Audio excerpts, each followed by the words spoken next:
Do you want to reach out to the Vietnamese community in Seattle? Just advertise in Người Việt Tây Bắc, that is Northwest Vietnamese News, the longest running Vietnamese language newspaper in our region. Go to nvnorthwest.com. Hello, listener. What's important to you about what's going on in your community? Are you interested? Are you concerned? In any case, I invite you to tune into my show, Seattle Here and Now, on Rainier Avenue Radio App. Why? I will be covering a wide range of topics important to you and impacting the community. Each show will have a special guest or guests to share with you information on a variety of subjects that are happening here and now in Seattle. I promise I will work hard to make my show informative, interesting, and entertaining. Be sure to listen to Seattle Here and Now on Rainier Avenue Radio World. Hey, this is Paul Pearson. I've hosted the R&B show Star Time since the very beginning of Rainier Avenue Radio, and after years of featuring tracks from the 50s through the 80s, Star Time now plays R&B and hip-hop from the 1990s as well. A whole half-century of soul, funk, hip-hop, and more on Star Time, Wednesdays at 2 p.m. on Rainier Avenue Radio.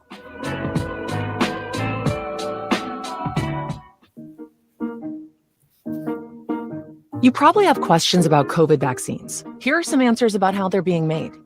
How are COVID vaccines being produced faster? Usually, vaccine testing and production are separate steps. But because of the pandemic, vaccines are being developed on parallel tracks. So both steps are happening just at the same time. How are the vaccines being tested? Right now, several different COVID vaccines are in testing. Each go through multiple clinical trials with up to thousands of volunteers. How do vaccines get approved? Not all COVID vaccine versions will make it to the final stages of testing and approval. Produced vaccines that do not pass clinical trials will be destroyed. But for those that do pass, a team of medical experts will examine test results and possible side effects. If the vaccine is effective and safe, it gets approved and gets to you. Go to covidvaccinewa.org to learn more. A message from the state of Washington. You're listening to Rainier Avenue Radio World. Check us out on social media, Facebook and Instagram, Rainier Avenue Radio World, and on Twitter at Rainier Av Radio. Welcome to Real Estate and Money, a half-hour program on Rainier Avenue Radio World, designed to help you whether you're a buyer, seller, investor, or renter in real estate. Your hosts are two local professionals who will escort you on your journey. Violeta Strash, who has years of media advertising and marketing experience and brings this extensive knowledge to John L. Scott Real Estate and all our clients. And Tina Lombard, who is a mortgage loan originator with guaranteed rate affinity, with over 28 years of experience. And now here's Violeta and Tina. Hello. How are you? Fine. How are you? You got a Bronco back there, Bronco right? Background. Yes. Me, I have Huskies. Yes, my school, my team. They're hot, man. That's my school too. Yeah, sorry, but you got the Bronco. Yeah, I got the Broncos on. Here we go. Okay. And Russell, you have Russell. I have Russell. That's when I put it on. What can I say? Well, this will be a fun day, right? We're going to talk about man caves. You know, what guys are looking for in a man cave, whether it's inside or outside. Exactly. So you want to grab your man, get to the computer real quick, and let's get some conversation going. But before I like the first part, grab your man. Grab your man. That's all I need to do. Grab a man. That's what you need to do. Yeah. I have Brett Hyde in the background, so we'll grab him and get him on the air in a few minutes. Okay. All right. So we're going to get started really quick. A quick market update. Okay, here we go real quick. For King County, we are looking at 544 homes that actively went on the market for sale last week. And 388 homes had been sold in the past week at an average price of $1,118,000, compared to last year's average of $1,144,000. Down a little bit, 2% down year to year, but not too bad. Days on the market, 15 days and versus 12 days this year. Last August, the percent of the list price was at 105.5%, 106.2% this year. And then we're looking at the number of showings per listing, 18 showings of your house last year, average. And then this year, 16 showings, I'm sorry. And then showings to pending last year, 22 homes it took, for 22 groups went pending to come see your house. And sellers this year, 17 showings to pending. And then in Pierce County, we're looking at 253 homes actively on the market this past week.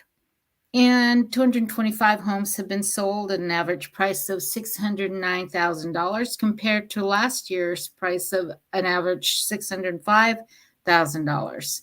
Just, a little bit of a difference, $4,000 there. Not too bad either. For last August, days on the market, 14 days. And this year, same amount of time on the market from when you list to when it sells. Percent of the list price, 104.1% versus 102.8% this year. So we're still seeing prices above the list price. So sellers still doing well out there, just a difference of 1.3%. And then showings per listing, 13 showings last year versus 9 this year. Showings to pending last year was 19 versus 15 this year. And last but not least, we're looking at Snohomish County, where we had 207 homes enter the market active last week, and then 197 homes were sold last week at an average price of $793,000. And last year was $826,000, a little bit down, but just 4% down year to year. But let's get out there and buyers, that you're going to get some good deals right now, right? Mm-hmm. In August, days on the market last year, 12 days, and same amount this year, pretty even. Percent of the list price, 105.4% last year versus 104.9%. So still over asking price is what sellers are getting this year. Showings per listing, 18 showings, 18 groups versus 13 groups coming in this year. And then showings to pending, 24 days. So a little bit, 24 groups versus 19 groups. It took last year a little bit more time to get your house sold. This year, difference of 5 days less to sell your home. So there you have it. That's our market update for last week. So let's go ahead and let's talk about the market update for mortgages. So if you want to go ahead and pull up that screen for me, please, Daniel, you'll see that the interest rates are doing exactly what we thought they were going to do. 30-year mortgage fixed rate is at 6.68. That is the national average. And actually, that could just be because your finger is off a bit. Yeah, there's a sliding scale, but actually it shows here 5.815, unless it's changed in the last 2 seconds. Let me refresh. But the national average is at 6.68 or 6. I see it here. Yeah, 6.684. So it went down just a little bit in the last 5 minutes. But the 20-year fixed rate is at the 20-year fixed rate is at 6.62. 15-year rate is at 5.8.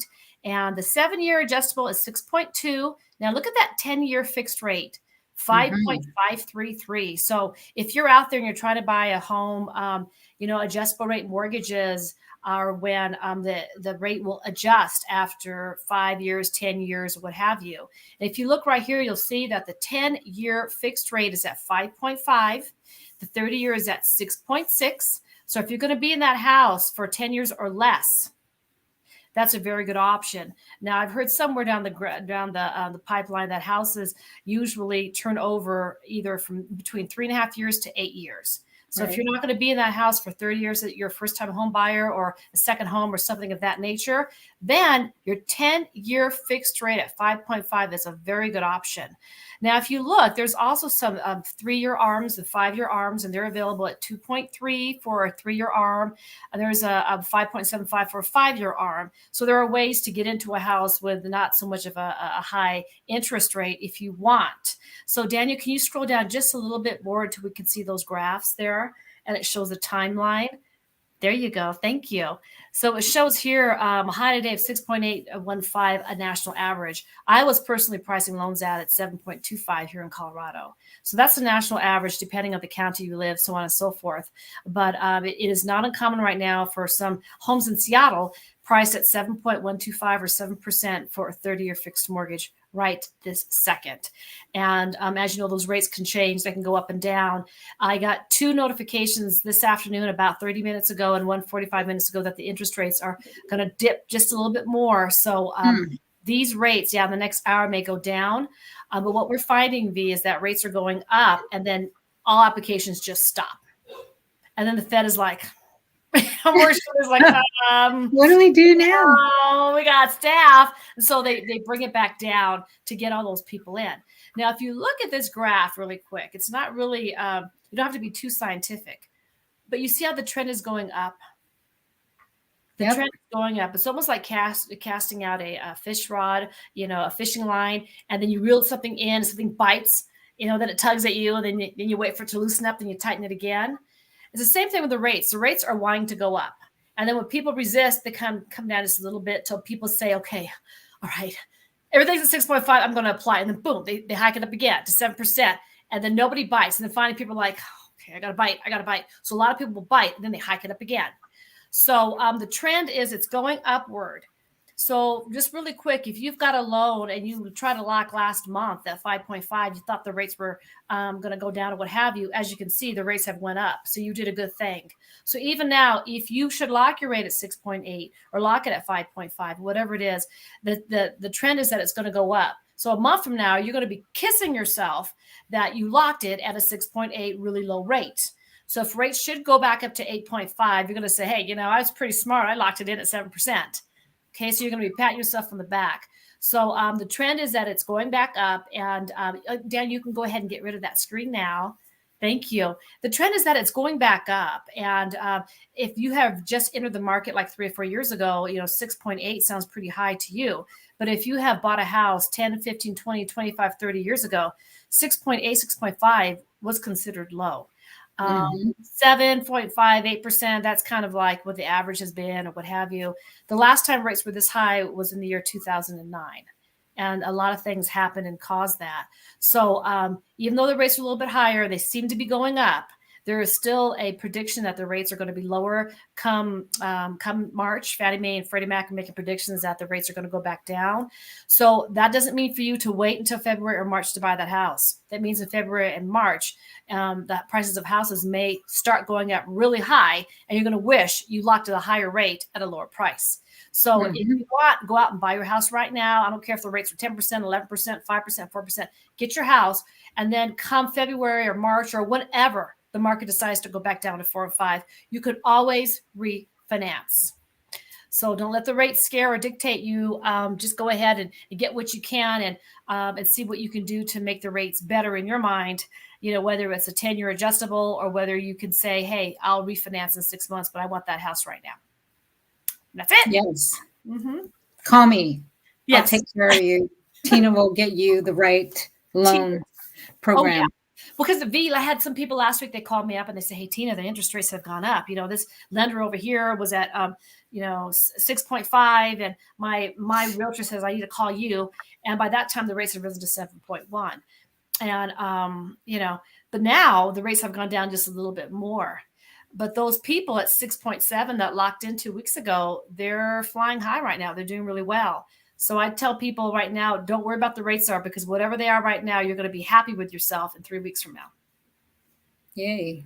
Okay. Yeah. Well, you know what? I think what we'll do is we'll go on a little break, and then we'll bring our guests into the studio right after that. You got Hit it. it, Daniel. Tune in to Real Estate and Money every Tuesday afternoon from 2:30 to 3 here on Rainier Avenue Radio.world. Join your hosts, Violeta Strash with John L. Scott Kent North and Tina Lombard with Guaranteed Rate Affinity. They'll help you navigate the waters of our volatile real estate market and offer you some guidance on how to make your hard-earned money work to make your dreams come true. Learn about current trends, get tips on financial matters, and have fun, interactive discussions about your home inside and out. That's Real Estate and Money. Great. Okay. So before we bring our guest on, Vila, let's go ahead and set everybody up for what we're trying to do. Okay. So V is a UW fan. Ever since I met her, she was going to University of Washington games. Something's going on, Apple Bowl, something. I am a Seahawks freak, right? And then I moved to Denver. Russell Wilson came over here, and now I'm a Denver freak, okay? So in your home, it's very important because a lot of times friends and family, people gather around and they watch the shows Monday night or Sunday or Saturday, what have you. And so we're going to be talking about how to make your house sports fan friendly. Yeah, as people are looking at homes to buy, they're going to consider certain places like there's a bonus room or there's some unused space that can be converted into something. So, we're here to give you some creative ideas on what to do with those. If you are, probably the husbands are the ones that are going, yeah, that's perfect for a man cave, or yeah, that garage, it's a 3-car garage. The last garage stall is a tandem space, so I can enclose all that and make it into my space, right? Right. So without any further ado, let's bring where's that door, Daniel? You have that door? Okay. Hi. This is Brett Hyde. My friend By the way, is a big Seahawks fan. But I must say that in the Husky Stadium, we sit across the field from each other now. Yeah. Right by the horseshoe. In between us would be the band and the student section. Big Husky fan as well. So welcome, Brett. Thank you for joining us today. Thank you. It's been 4 straight home games and 4 straight wins, and it's been a good time. Yes. I'm really impressed with Kalen DeVore, the new head coach, and what he's done, and it's fun to watch. It was kind of was like eating foil when you had a lot of fillings in your mouth before. never a good thing. And by the way, it's not the Apple Bowl, it's the Apple Cup. Apple Cup. Thank you. I knew that felt wrong. That felt wrong. It's okay. Yes. Okay. Yeah. So, Brett, tell us a little bit about your man cave experience, and just tell us a little bit about yourself. Well, I kind of started off when a few years back. I have it downstairs and did a remodel I bought this house in Edmonds, Washington, back in 1987 for $89,950, believe it or not. What? And and then in 2001, my wife and I were looking around the neighborhood because we had 2 young children, and we thought, we need more space. And everywhere we walked all around the neighborhood, they were, $500,000 brand new homes, and they didn't have the yards that we did in the backyard and such. So we went ahead and made a friend of mine who was a contractor came out, and we hired a architect, and we put together a plan. And it's actually quite funny because the first day he showed up, it was 2001. It was July of 2001. And I said to him, "Do you think we can live in the house?" And he said, "Probably not. I don't think that'd be a good idea." So we rented a place for 6 months. And the first day I came down, when they started, they basically demoed the house down to the ground. It's like, how the hell? What do you mean? You probably shouldn't. There would have been no way we could have lived in that house. Open air. Hi, I hope it doesn't rain. But anyway, getting back to your question, so it was a split entry. It wasn't a split level where you go up the stairs and then you have a deck overlooking the backyard. We had a hill and a lot of land in the backyard, so it just went back. And what we decided to do is take 67 dump truck loads of dirt out the back of the house and went back 35 feet. So basically, the house became a rambler, and the downstairs became mine. because I work out of my office. So it was a beautiful thing. We made that, that typical laundry room. It was a powder room, and basically the whole downstairs was mine. And I brought in a home gym and everything like that, and I had a TV and all set up. But then I tend to work too much, so I didn't spend a lot of time doing that. And I belong to a club down in downtown Edmonton, so that's where I spend my time working out and so forth. But what we've come up with recently, in the past, pre-COVID actually, we have a big backyard with a nice patio, and it's southern exposed. So the house is on the backyard is facing south. So, but we have these big 4.5 foot, eaves over the top. And so what we decided to do is put a 55-inch screen against the back of the house. Nice. And there's tons of foliage around the area, and so we call it the jungle.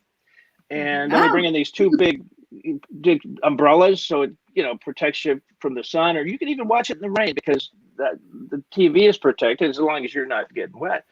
Yeah. And that's pretty much the place where we watch ball games. So you do. And so on and so forth. Okay, so you do outside. You view outside, and so you've got a big enough deck. So how many people do you think you can fit outside in your yard?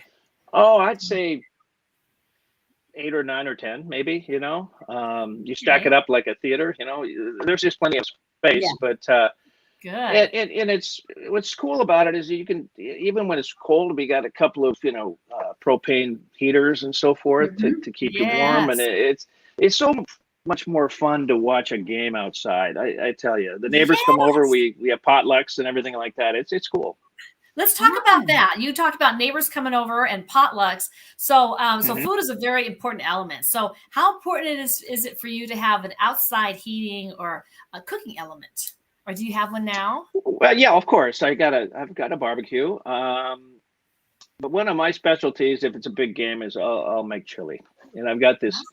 I worked at a TV station way back when in Yakima, Washington. It's first job out of college.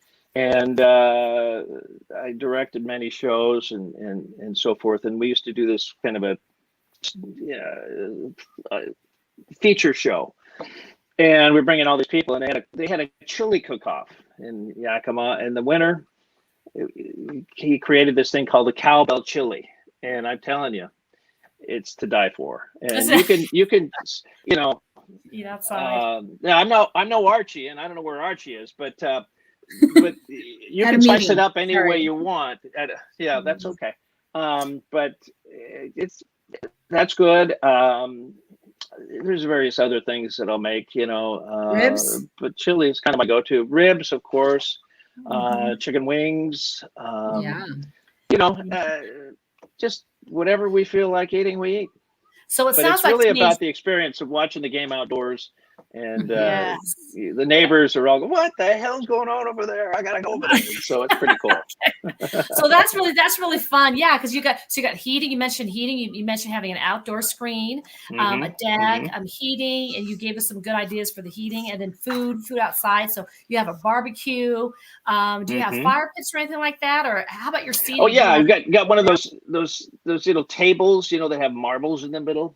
With propane fire going out there, but they have an 8-inch perimeter, so you can set your drinks there and everything else. But yeah, that heats your front, and you get the side heat. And so, and like I said, this 4.5 foot eaves with soffits up above, which is really cool too, because I just repainted my house and they just put a new coat of Verthane on top of those soffits, and it's really nice. And basically, even though it's southern exposed, the TV is up high enough so it doesn't take on the rain, and we cover it with towels and waterproof coating when in the winter. And quite frankly, we haven't taken that thing off in 4 years.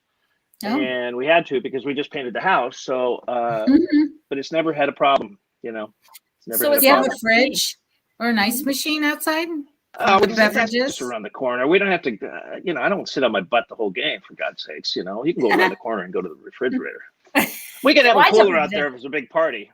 Hell yeah. Oh, okay. That'd be fun. So how important do you think it is for you? Because you just said that you kind of built everything out. You saw your house. You're like, you know what? I need some modifications. So it sounds like you took it upon yourself. But if you had to move right now, if you were forced to move, what would you look for just in a house, a new house? What would you look for as a man, knowing that you do outside viewing for sports? Well, yeah. I seen man caves, many, as a matter of fact, that have their just, theater chairs with their cup holders and stuff indoors. But, with our moderate weather here in Seattle area, hell, I've been out there when it's snowing and watched a ball game, and that is a different experience. And, but I guess if I were looking for something, it depends on where you're at. If you're down in Phoenix, Archie, then you need misters, but then that would get on your TV. So, but no, I'm an outdoor kind of person. Like I said, I had a man cave downstairs that I rarely use anymore. I've got, like I said, a home gym, and I got a stretch trainer and TRX stuff and weights and stuff. That's really what I use it for now. But when I want to watch a Mariner game, and it's been kind of brutal the past few days, then I will I'll go outside. Well, it's funny because you brought that up, but back in the day, people used to have wet bars. People used to have like those portable bars, so on and so right. forth. Yes, that's right. So answer that. Do you have pool tables, and so do you have a giant wet bar now, or what do you do? Do you just use coolers, or what's the thing now for men? I don't know. Yeti cups and full bore stuff. No, I don't know. Honestly, it depends on the game and so forth. You could start you can have a blender working for you out in the back. A lot of times, since you don't want to stink up the house and you want to deep fry chicken wings, we'll do that out in the back, patio too. And just all sorts of options outdoors. But I don't know. I mean, it's just a different experience watching a ball game outdoors. And, we got lots of blankets and everything else. If it gets a little colder, and such. But I'd rather watch a game outdoors than I would indoors, quite frankly. Well, it's funny. Spoiled. It's funny that you say that, but, it's funny because, like, V has always been one of the biggest sports fans I've known. And a lot of my Filipino girlfriends are Seahawks freaks, militant. So, even up here in Colorado, there's a lot of women who are just as big as fans as no other time in history. So right. Do you also find that when your friends, your neighbors come over, that the women are just as crazy as the men when it comes to sports? Oh, yeah. And quite frankly, to the neighbor to my west came from Denver. So they're big. Yeah, we didn't invite them over to the old Monday night game, but we should have, because we kind of stuck it to them, huh? That'll probably be our Super Bowl. I was torn. But yeah, I mean, it's fun. Everybody has a good time, and it's a different experience. And I just find, that's sort of where I want to go now. Yeah, I'll watch a game inside in the living room and so forth, but it's just a different experience out there in the jungle, and I mean a jungle. When we remodeled, we planted one of those little, palm trees that do okay, in this area. Yep. That thing is 30 feet tall now. Wow. And all this foliage that's around. I mean, literally, it takes a lot of work just to keep it, tamed. But we call it the jungle. That's the name of our little sports area back there. Yeah. Well, it's and another thing is to watch movies back there too. It doesn't just happen with sports, Right. And so do that a lot too. That's really nice. Yeah, just a real quick story. I lived in Seattle all my life, moved here like 5 or 6 years ago, and Russell came out here, and I was at a restaurant here in Denver, and I was the last one in the restaurant except for another party. So it was me, my boyfriend, and my daughter, and Russell and Sierra were in this restaurant here in Denver about 2 months ago, and I got to meet them for the first time. Really? Here in Denver, yes. Beautiful people, absolutely beautiful people. My heart they are beautiful people. Yeah. Heart just broke. My son, I'm torn. I'm still a Seahawk fan, but Broncos now got my heart. But well, and Russell is Russell in so many ways. He's so positive and almost over the top. But you get a new team that comes in, and they got to get used to him, and they got to buy into him. Yes. And I think they will. If they start winning, they'll start buying in. And I mean, I can tell you, I've been to so many games where they just turned the game around. How about that NFC West Championship against Green Bay? We were getting our butts kicked the whole game, and then somehow it came out of nowhere and just brought that team back. And we shouldn't have won that game, but we got to the Super Bowl and we played the Patriots. And we should have won that game. We should have won that one too. Karma took over, I'm sure. I should have won that one. I still remember that play. That I'm sorry to interrupt the conversation. Time's up. Because time's up. We're going to get cut off here, Brett. But thank you so much for joining us. Two things I want to know: where you got the palm tree. Number 2, where's my invitation to come to the jungle? I want to be there. I believe it was either Sky Nursery or Swanson's near Blue Ridge. Okay. Up in North Crown Hill and Ballard. And anytime. Okay. Thank you, everyone, for joining us today. It's good to see you guys. Violeta Strash, John L. Scott, and Tina Lombard with SunWest Mortgage. Thank you, Brett. Bye. Thanks, Daniel. You're welcome. You've been listening to Real Estate and Money with your hosts, Violeta Strash and Tina Lombard. For more information, call 206-717-4490. That's 206-717-4490. Go to the Rainier Avenue Radio.world website to find the Real Estate and Money schedule, or tune in to our live show every Tuesday afternoon from 2:30 to 3. We will help you find your dream home.